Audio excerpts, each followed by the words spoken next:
વડોદરા જિલ્લાના શિનોર તાલુકાના માલસર ગામે બનેલ ગુનાના બનાવમાં ચુઈ ગેંગ તથા ગુજટોકના ગુનામાં જામીન પર છૂટેલા 2 આરોપીઓ અને અન્ય એક મળી કુલ 3 આરોપીઓને શિનોર પોલીસે ઝડપી પાડી વધુ કાર્યવાહી હાથ ધરી છે।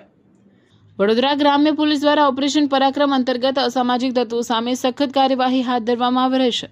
વડોદરા રેન્જના પોલીસ મહાનિરીક્ષક સંદીપસિંહ તથા વડોદરા ગ્રામ્ય પોલીસ અધિક્ષકના માર્ગદર્શન હેઠળ શિનોર પોલીસ દ્વારા કાર્યવાહી કરવામાં આવી હતી।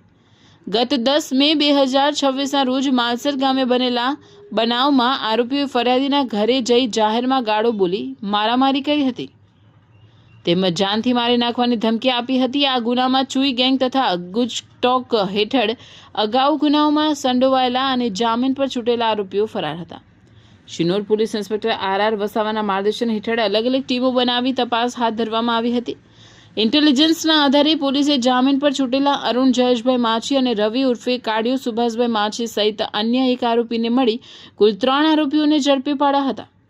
પકડાયેલા 3 આરોપીઓ પૈકી 2 સામે વડોદરા શહેર અને ગ્રામ્ય વિસ્તારમાં હત્યાનો પ્રયાસ, મારામારી, પ્રોહિબિશન તેમજ ગુજટોક સહિતના અનેક ગંભીર ગુનાઓ નોંધાયેલા હોવાનું પોલીસ તપાસમાં બહાર આવ્યું છે।